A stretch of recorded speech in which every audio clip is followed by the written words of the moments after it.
frokost? Nej, altså jeg skal lade på. Der er 2 i køen foran mig, så jeg får det ikke. Nej. Til.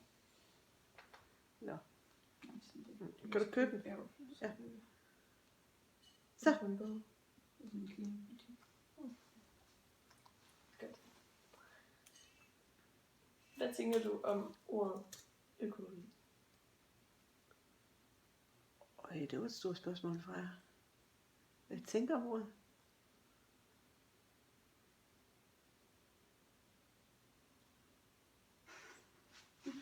Ja. Er de sådan alle sammen? Så bliver vi ikke færdige i dag. Nej. Jamen, jeg tænker om ordet. Hvad kommer der i dit hoved? Jo, hvad der kommer i mit hoved. Faktisk, så kommer der et rødt ø i mit hoved. Det er det første, jeg tænker. Og så tænker jeg egentlig, det har noget med... og så tænker jeg faktisk på grund af det røde, lidt kærlighed, lidt sundhed.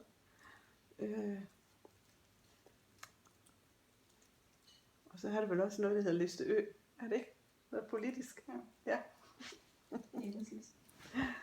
Så, men ellers så er det jo noget med, at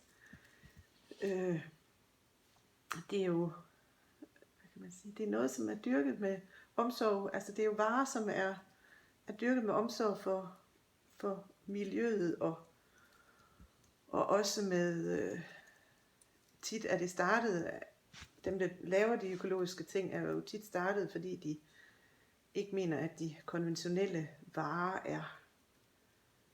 er gode nok, altså at produktet ikke er godt nok, altså at der ikke er smag nok produktet. Og det var langt. Det der er Gitte Munk, det kan jeg godt selv fra. Hvad siger du? Dit navn? Ja. Alder? 51. Alder. Ja. Og køn? Hun køn. Ja, det skal være familie, der har 2 børn. Ja. Og gift. Hvor meget økologi køber du i løbet af en uge? I løbet af en uge? Er det alt? Nej, vi køber, altså på mælkeprodukter er vi, altså der er vi 100% økologiske. Altså mælk og smør og mejeriprodukter. Ja. Nej, ikke ost. Nej, okay. Det er det ikke. Nej. Så mælk og smør, yoghurter og så videre. Og så er vi på grøntsager delvis. Det afhænger simpelthen af, hvad vi kan få her i vores lokale område. Ja. Og så vil jeg sige, at jeg køber, altså hvis der ligger 2 hvidekål oppe i brugsen, og det ene det er økologisk, og det er halvrådent, eller ikke ser lækkert ud, og det andet det er ikke økologisk, så tager jeg altså det, der ser lækrest ud. Ja. Smagsmæssigt er det ikke altid en stor forskel, når vi snakker grøntsager. Nej. Så. Okay. Ja. Hvor lang tid tror du har købt økologisk? Hvornår startede det? Som rigtigt? Ja, men gå ved, om det gjorde i Aarhus. Det er jeg faktisk lidt i tvivl om. Det tror jeg, det gjorde med mælk i Aarhus faktisk. Så det er i hvert fald 12-14 år, tror jeg. Altså stort set. Jamen jeg ved ikke engang, hvor længe det har været fremme. Men det startede med mælk. Ja.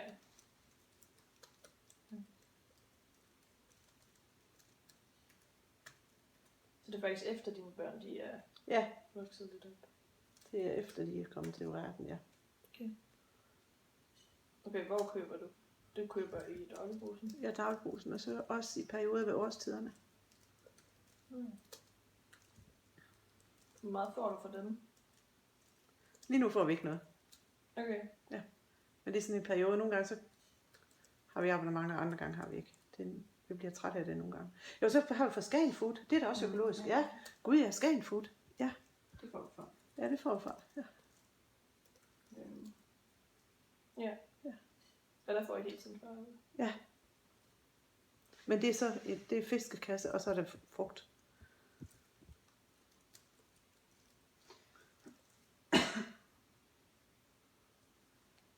Hvad køber du? Det har jeg så fået på. Altså lidt kød indimellem os. Okay. Men det hænger meget sammen med, at det meste af vores kød køber vi jo faktisk, eller rigtig meget af vores kød køber vi faktisk op i slagteren. Ja, og han er ikke økologisk. Nej, han er ikke økologisk. Men jeg ved, mange gange så ved man jo, hvor det kommer fra. Altså, så er det jo skovsvin eller skovkvæg. Altså, så er det jo lokalt produceret Ja. dyr i videst mulig omfang.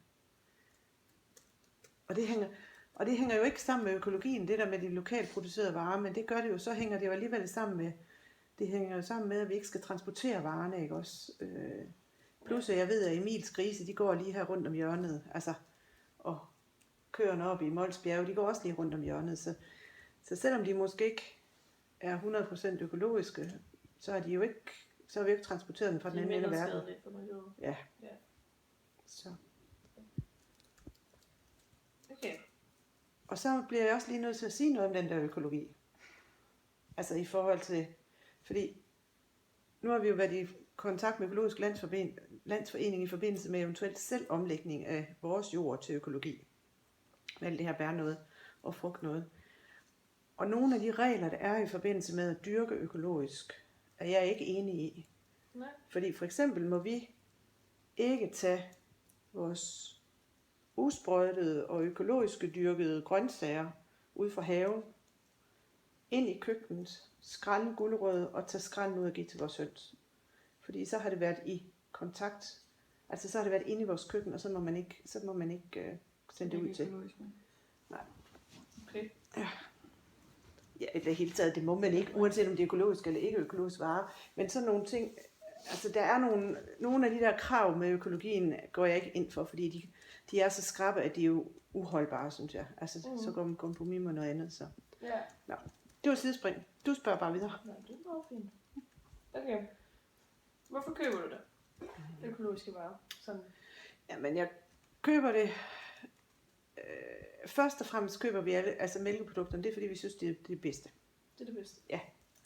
Men det er jo så cheeses, der er det bedste. Vi vil jo ikke have Arla økologi. Nej, så det... Ja, så det er jo ikke, men på grund af, at det smager, altså jeg synes, det har en højere kvalitet, smagskvalitet. Smagsmæssigt er kvaliteten bedre, som regel. Og så synes jeg heller ikke, at det er i orden, at vi hælder så meget lort i vores jord, vores dyr, og så bagefter i os selv. Så. Altså, ja, eller medicinrester, gifte. Altså, det er jo gifte, ikke også? Og vi bliver mere og mere. Plus, det kan jeg jo se i den tid, jeg har levet. Altså, fra jeg var barn, der fandtes der jo ikke folk, som var allergikere på samme måde, som vi gør i dag. Over en kamp, ikke også? Altså, folk er jo efterhånden blevet multiallergikere på rigtig, rigtig meget. Ja. Og det tror jeg, det har noget at gøre med, at vi spiser for dårligt. Ja. Men jeg er også nødt til at sige, at danskerne vil jo heller ikke betale. Nej. Så. Okay. Hvornår tror du, den første gang, du nogensinde købte økologisk? Freja, det kan jeg sgu da ikke huske. Jamen, det har jo nok været der. Nej, det har været i Aarhus, ja, det tror jeg. Da vi boede der, og det er jo da 11 år siden nu. Ja. 12? Gud, det er 12 år siden til sommer. Ja. Så det er der. Men jeg kan ikke sådan mindes det. Altså, at jeg ligesom har taget stilling til, at nu. Nu kan du købe økologisk. Nej. Og vi er jo heller ikke fuld procent økologer. Nej. Høj kvalitet frem. Altså, det er kvaliteten, vi sætter pris på. Ja. Først og fremmest. Så.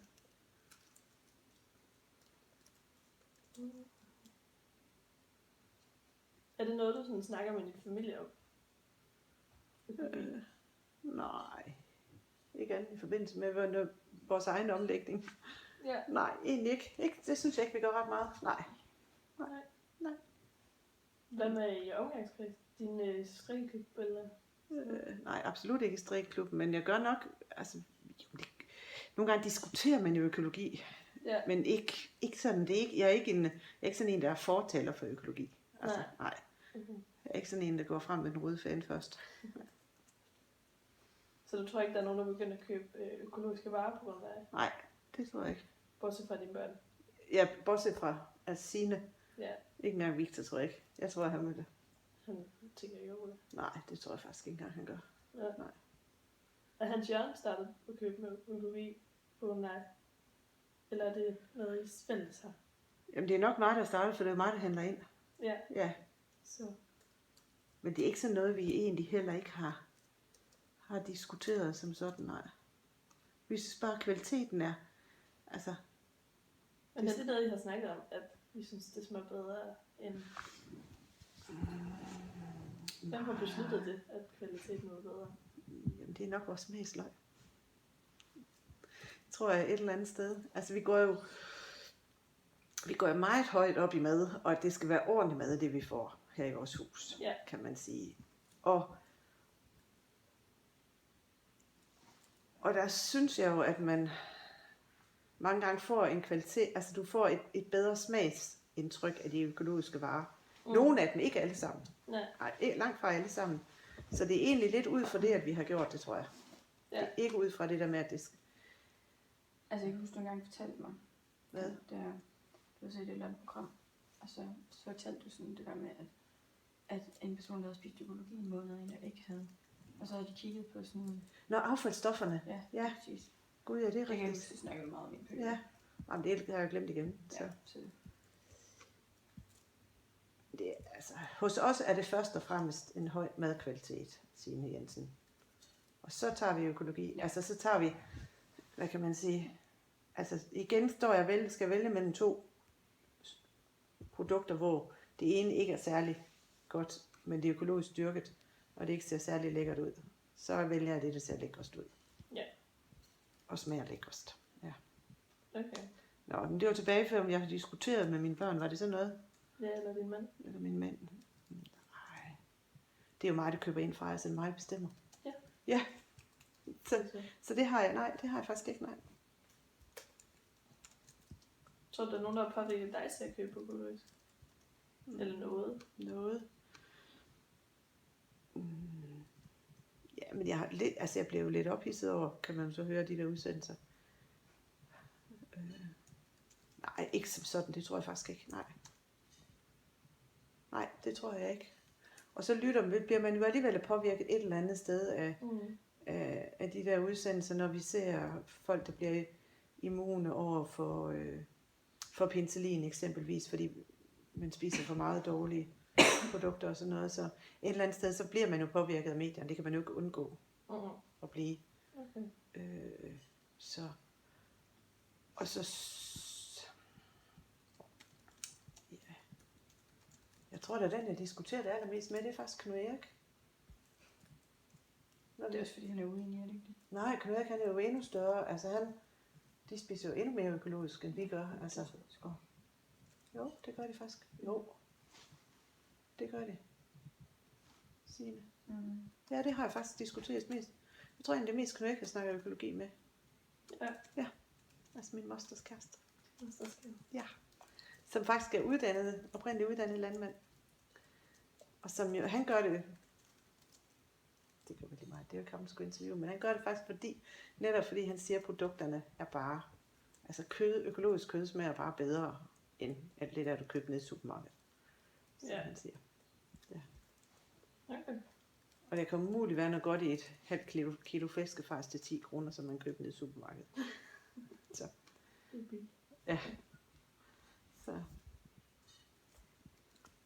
Ja, prisen den har jo ikke nogen Nej. forskel eller indflydelse. Det har så lidt indimellem. Det har den faktisk indimellem, fordi jeg må nok ikke sige... Ikke på mælken. Nej, ikke på mælk og sådan noget, men der hvor det er faktisk på fjerkræ. Fjerkræ? Ja. Jeg er simpelthen nødt til at sige, at jeg synes, det er dyrt at give 180 til 200 kroner for en kylling. Det synes jeg faktisk er mange Så penge. mellem 80 og 100? Mellem 180 og 200. Okay. Ja. Det synes jeg er dyrt. Ja. Så der vil jeg sige, der er det meget, meget sjældent, vi køber økologisk på fjerkræsområdet. Altså oksekød er jo billigere, faktisk, end fjerkræ er. Ja. Altså selvfølgelig afhængig af udskæringerne, men fjerkræ er meget dyre økologisk. Så, men så har vi jo vores egen en gang imellem jo. Ja, de er næsten økologisk. Og hvornår må man kalde det økologi, Freja? Fordi man må jo egentlig godt, det ved jeg faktisk ikke 100%, fordi altså nu tænker jeg lige på høns og sådan noget, og æg. Der er noget med, at de må faktisk godt få lidt konventionelt på en, altså nogle bestemte ting må de gerne få. Det skal du, har du sådan noget med? Det har måske ikke noget med, hvornår det er økologisk. Det kunne godt være, det jeg skulle med. Ja, det ved jeg faktisk. Det var bare sådan lige noget, der faldt mig ind, fordi der er et eller andet med Et eller andet procent. en lille procentdel, ja, hvor man godt... Nå, ej, det ved jeg ikke, men det kan du bare undersøge, det er noget, der er interessant. Ja. Nå, vi hopper videre, undskyld. Nej, det kan jeg ikke noget. Okay, men så tænker jeg, at jeg vil lige gemme der et spørgsmål, og så vil jeg høre dig.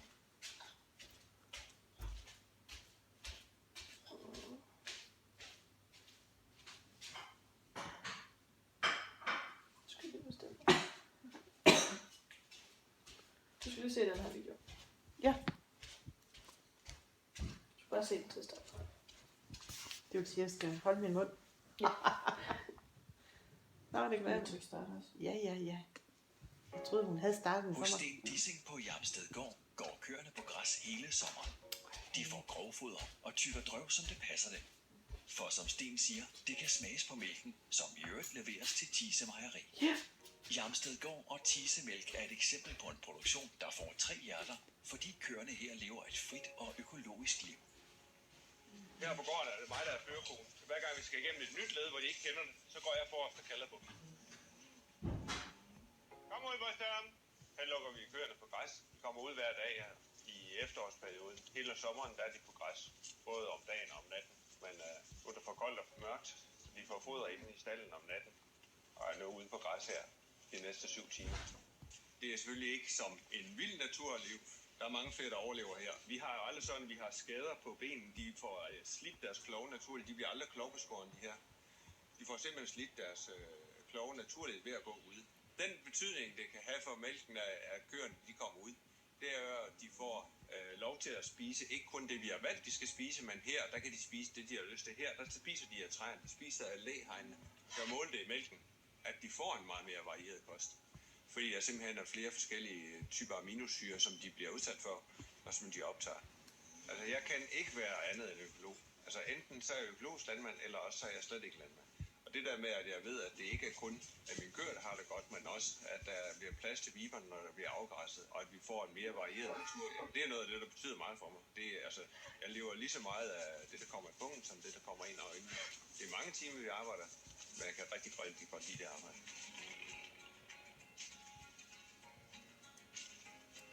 Det er sådan, at for almindelig mælkekvæg, der går 75% af køerne inde året rundt. På Jamstedgård, der har køerne adgang til afgræsning om sommeren, så der går de ude. Og det er ikke alene køerne, men det gør kvierne og kalvene også. Og det er rigtig godt for deres dyrevelfærd, fordi det giver større muligheder for at udføre artsspecifik adfærd.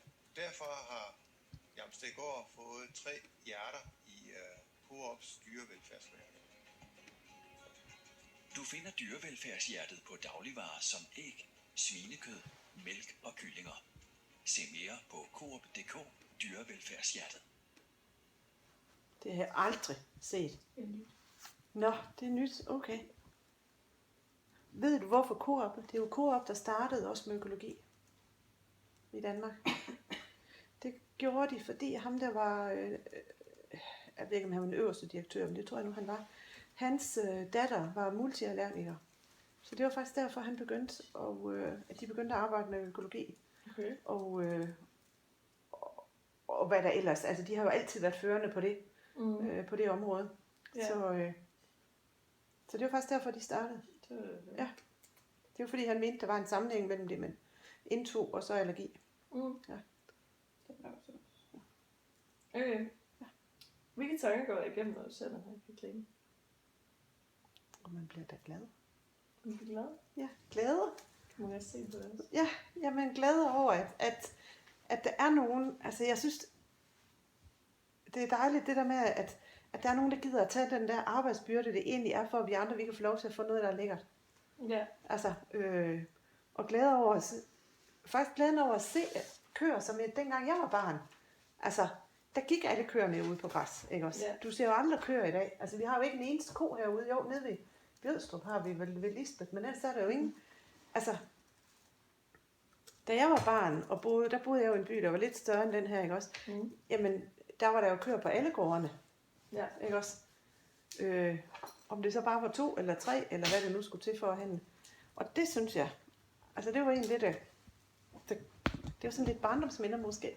Ja. Så. Tænk sig, at så meget kan være ændret på så kort tid. Kort uge, 50 år. 50 år, jeg kan jo ikke huske tilbage fra 0. Altså det var jo også, da jeg var 10, Signe, ikke også? Det er på 40 år. Men det synes jeg også er meget. At vi har kunnet svine. Så måske er det din barndom, der påvirker dig til at købe økologisk.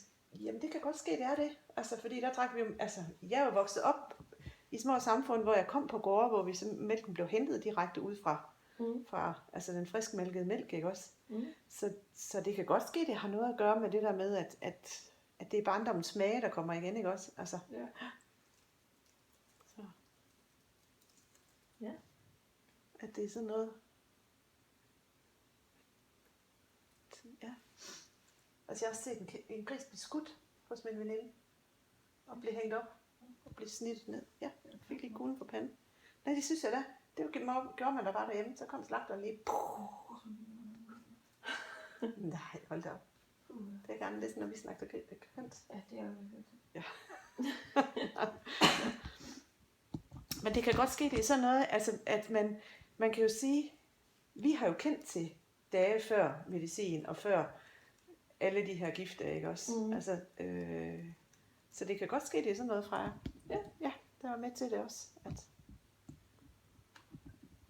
Og så tror jeg måske også, at jeg tænker da også over, at der skulle gerne være en jord til vores børnebørn. Altså til den fremtidige generation, ikke også?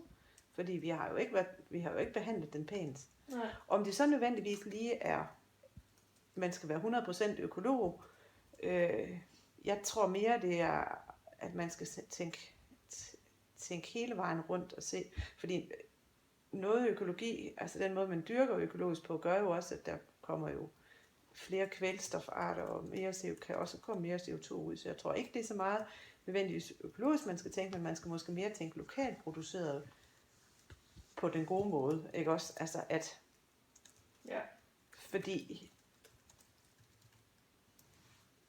der kan måske godt være, at man skal give dyret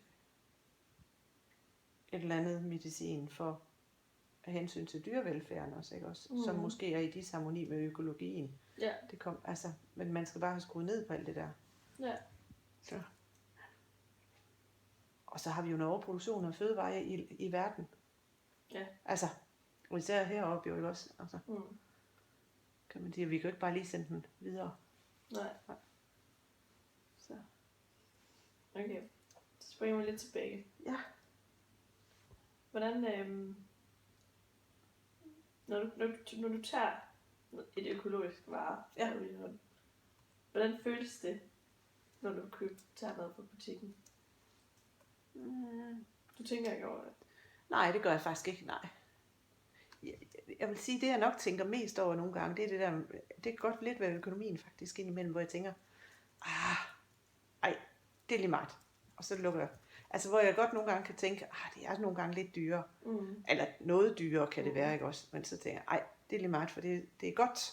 Ja. Så altså, det er nok mest den, men det er jo også fordi, jeg er jo faktisk frygtelig nære fra jer. Det ved du bare ikke. Men det er jeg altså. er meget. Ja. Det er helt vildt.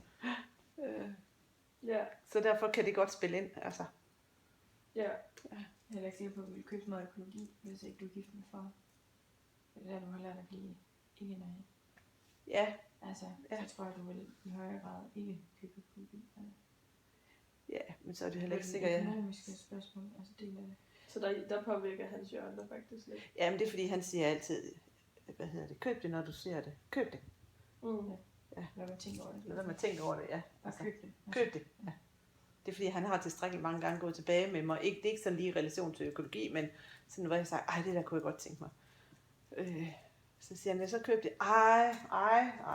Så er det gået en halv time eller en halv dag eller sådan noget, så skal vi tilbage efter. Det gider han bare ikke mere. Så. Det er nok rigtigt nok, Signe. Altså, men det er jo fordi, jeg har en eller anden indbygget nærhed i mig. Så. Med nogle ting. Ja. Så. Når du tager for eksempel en mælk, Ja. tænker du så på køerne? Nej, Tænker du på dyrene? Tænker du på jorden? nej. Men jeg tænker altid på, hvis ikke, at jeg kan få min økologiske tisemælk, så tænker jeg altid, nu må vi nøjes med noget andet.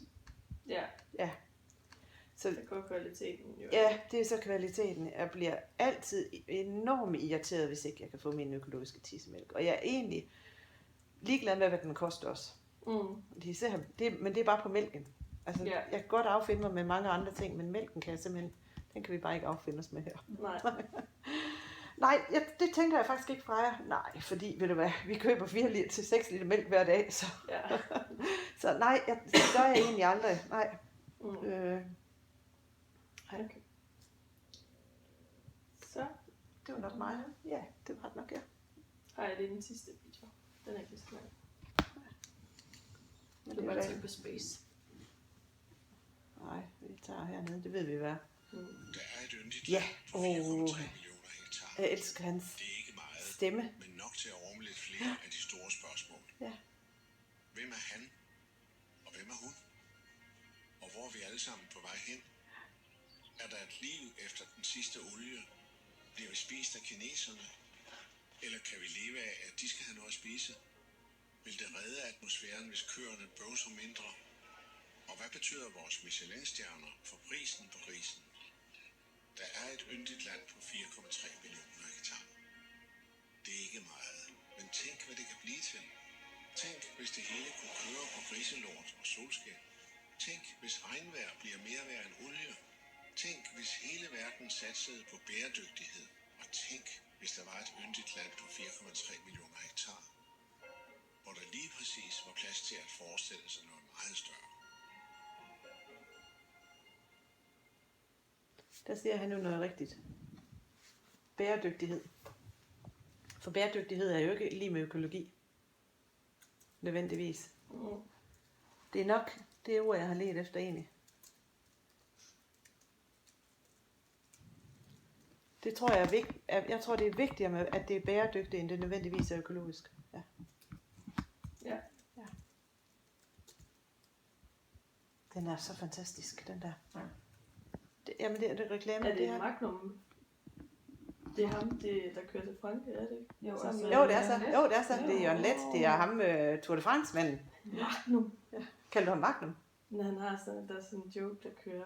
Fordi han sådan sidder med sådan en magnumis. Nå. Og så sådan en rigtig Magnum. Nå. Knæser noget på tænderne. Nej, det tror jeg gerne, ja. Men han blev jo bandlyst af Tour de France for en del år siden jo. Der blev han... Bandlyst. Eller bandlyst, der var de jo ikke af Tour de France, men af TV2. Han er jo kommentator på TV2. Fordi han havde indrømmet, han boede på Haiti, og han havde indrømmet, at han havde dyrket sex med en mindreårig derovre. Så blev der ramaskrig. Ej. Men da de så lod være med at lave kontrakt, altså der blev ramaskrig ved TV2. Ja. Det var så, jeg tror kun det var 1 år, han var bandlyst fra, altså hvor de ikke havde kontrakt med ham. Fordi der var fuldstændig oprør, fordi Tour de France var bare ikke det samme. Nej. Altså jeg har det også sådan, hvis jeg skal se Tour de France, så skal jeg se det med Jørgen Let. Ja. Eller også så er der ingen grund til det. Men det er fordi, han kan Frankrig ud og ind og frem og tilbage, og Ja. har alt historikken med os og sådan noget. Enormt spændende menneske. Nå, det var et sidespring, ja. Men blev den ikke lavet som en reklame for Danmark, den der? Det er, hvad hedder sådan noget? Skal vi se her. Det er jo faktisk landbrugsfødevarer. Nå ja, det var dem, der Og lavede den. fødevarer, Ja, der har lavet okay, den. ja. Så. Men den kunne lige så godt være lavet som en turistvideo næsten. Ja. Ja. Så. Der var billeder af Skagen også. Hvad er det? Lidt mere. Nej, men det ville nok have været sådan lidt mere. Altså, Ja, den var ja, lidt ja. melankolsen. Altså, Ja. den bliver sådan lidt. Nej, jeg synes, det er så fantastisk. Den giver så meget stof til eftertanke, synes jeg. Det er det, jeg mener. Ja. Det turiststykke. Så sådan en kunne godt påvirke dig til at tænke mere over det, Ja. at skulle købe Hvad man køber, ja, bæredygtigt ja, og økologisk. ja. Men nok mere bæredygtigt. Altså, fordi man kan jo sige, det er jo egentlig også det, jeg tænker i forbindelse med Emil Skov Grise og kødkvæg fra Mols Bjerge, ikke også? Og det der med, at inde i Menu i Rønde, jamen han har jo meget lokalt produceret, ikke også? Altså, Ja. det kan jeg godt lide sådan noget. Og hvis du kigger på, nu ved jeg ikke, om du kender dem, det hedder landmad.dk, altså hun er jo startet, Charlotte Dolmer, hun er startet ude i Grenaa. Men det med det koncept simpelthen at få de lokalt producerede varer ind i en butik, Ja. Og det har jo også noget, og det er ikke, altså det er ikke nødvendigvis økologisk, det hun har. Men det har jo noget med bæredygtigheden at gøre, ikke også? Altså, og hun har, altså det kan du lige prøve, den hedder landmad.dk, det er sådan en hel kæde, og det er på franchise-vilkår, man kan lave den. Og hendes mål er, jeg tror det er inden for meget få år, hun vil have 80, altså have åbnet 80 butikker rundt omkring. Okay. Og der ligger Skanderborg, ved jeg, der ligger en, Silkeborg ligger, og der ligger flere steder, altså men det kan man bare google jo, ikke også? Men det synes jeg faktisk også er et ret interessant koncept. Noget som jeg synes også, men det har ikke så meget med økologi at gøre nødvendigvis, men det har måske mere med det der, det er lokalt produceret, men nu ved jeg jo ikke lige, hvad din opgave går ud på, men det tror jeg også er et aspekt, man skal tænke over. Det der, altså med bæredygtigheden skråstreg de lokalt producerede, fordi der bliver mere og mere, det kan vi i hvert fald se, flere og flere gårdbutikker, flere og flere, der gerne vil fra jord til bord, hvis man kan kalde det, ikke også? Altså det der med, og det kan vi jo bare se nu, alle dem vi har snakket med omkring vores lille projekt her, ikke også? Ja. Ej, hvor fedt! Og folk kommer, ej, vi kommer kørende, og sådan noget. Nu skal det selvfølgelig lige, lad os nu se, om de gør det, men der er flere af de der gårdbutikker, hvor man ved, at det er produceret lokalt, ikke også? Altså, og det vinder mere og mere indpas, ikke også? Så. Og der er faktisk også flere steder, nu, det er sådan et, vi lige tilfældigt har fundet, noget der hedder Soringbær, men der kan du komme med dine egne bær og få lavet dine egne produkter og få din egen etikette på, ikke også? Ja. Altså, fordi hvis vi skulle sælge marmelade i en gårdbutik her, ikke også, så må vi jo ikke stå og lave det inde i vores køkken, så skal vi have lavet noget industrikøkken, men så kan man simpelthen få det afleveret der. Så det bliver mere og mere af det der, det lokale, ikke også? Ja. Okay. Som jo også er mere bæredygtigt et eller andet sted. Jo. Ja.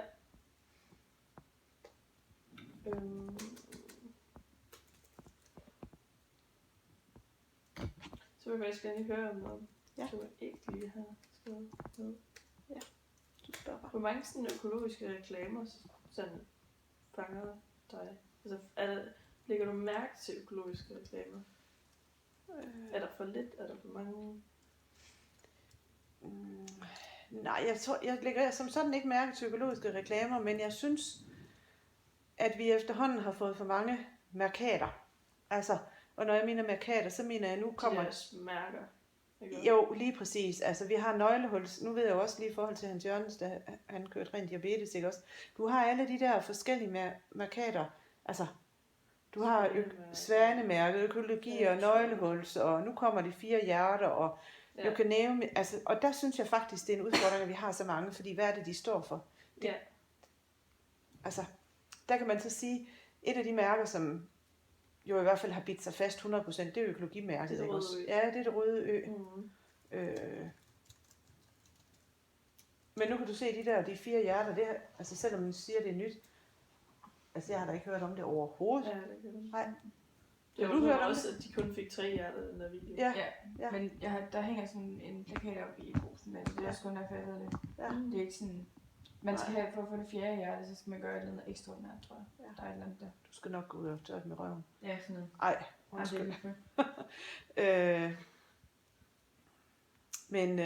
Men det synes jeg faktisk er en udfordring, at man har alle de der mærker, og nogle af de der mærker er jo, og certificeringer hænger det jo sammen med, men nogle af dem er jo ikke 5 på der pisvær, for at sige det på godt dansk. Altså. Ja.